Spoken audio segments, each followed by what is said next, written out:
like to begin this interview by saying that I'm very grateful for this opportunity to explain to our viewers what exactly happens in the Collaboratin Secretariat. To begin with, we all know that this was a brand new secretariat. There was no Secretariat for Collaboration before in the society, and Father Nicholas thought it would be important to start this secretariat in order to bring a fresh perspective to mission. And this fresh perspective, or as he calls it, a dimension, is an important dimension of mission.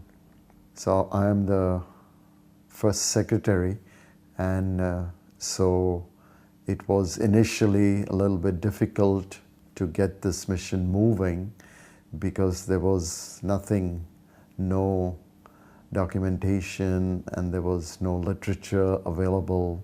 So the work was also in collaboration with two other secretaries, that is the Secretary for Social Justice and Ecology, that is Father Pachi Alvarez, and the Secretary for Faith, who was Father Jerry Blaszek.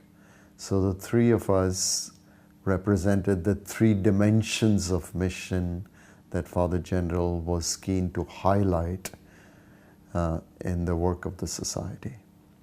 In the first place, what was essential was to do a mapping of collaboration in the 6 conferences of the society.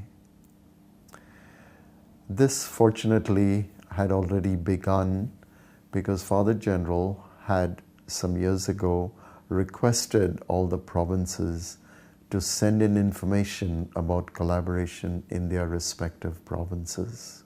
Essentially, what came out of this analysis is that in the 6 conferences of the Society of Jesus, the work of collaboration is very uneven, meaning to say that in some conferences of the society, the work of collaboration has progressed quite far, whereas in other conferences, it is just beginning.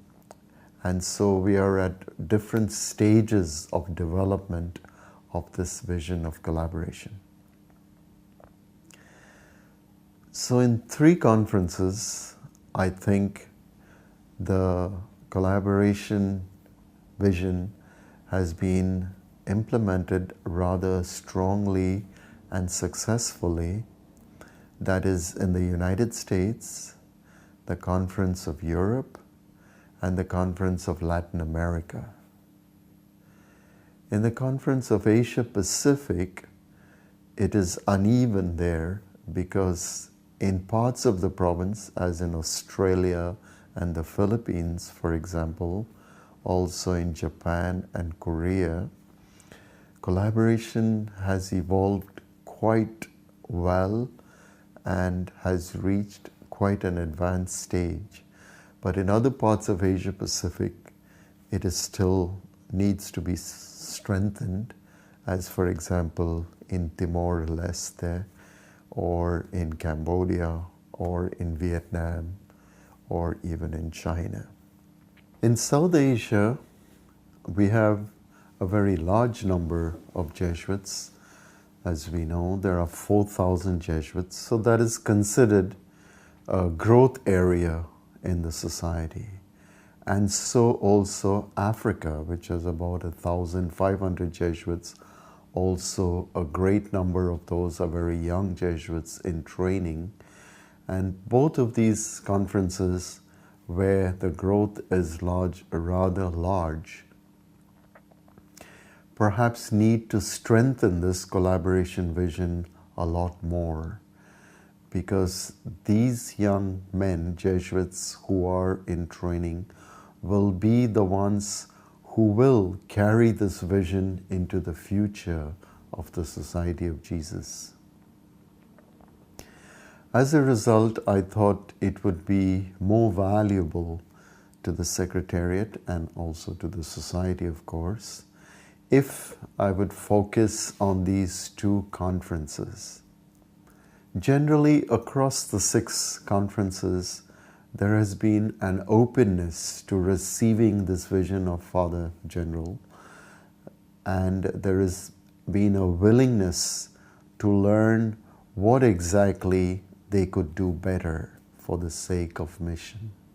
However, in some parts, as I was indicating earlier, since collaboration is uneven, the knowledge also is uneven. There is oftentimes lack of proper information as to what exactly Father General and the general congregations are expecting of the Jesuits and of the lay people with regard to collaboration. So in a way, I had to do a kind of a pedagogy of collaboration to explain to the people as well as to the Jesuits what exactly is the content of this vision and how it would be spelt out in reality in the different apostolic works of the Society. In the workshops and the presentations that I did in the 2 conferences of South Asia and Africa, we would also invite the lay people to join us so that they would reflect together with the Jesuits as partners in mission. These exercises, I think, promoted strongly a culture of collaboration in these conferences, where this culture was at a very initial stage and needed to be strengthened greatly. I got these ideas from going back to the documentation of GC 32 when Father Arupe already was trying to create a culture of social justice in all the apostolic works of the Society. And one of the primary methods that were followed in the 70s and the 80s in order to create a culture of social justice in all the ministries was first and foremost to create an awareness for the need for justice. Similarly, I thought it would be very important for me to create an awareness for the need for collaboration, for the need for Jesuits to see that collaboration is necessary, and the need also for lay people to see that they are partners with the Jesuits in mission. So this task, as you can imagine, is not very easy, particularly initially, because it's only when one really works at it that one can begin to appreciate this vision.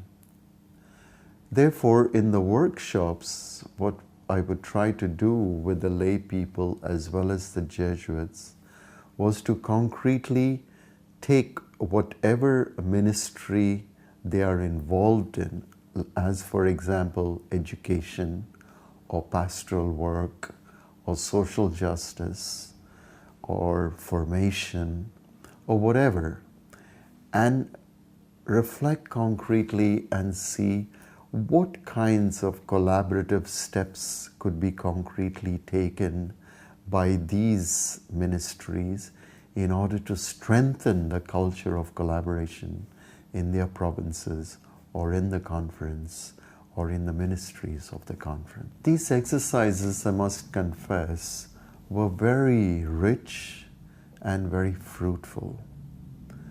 In fact, the provincials found the exercise of great value because that created a new sense of awareness and partnership between the Jesuits and the lay people. Of course, many issues needed to be clarified and needed to be explained. And so that was part of the pedagogy, part of the educational process.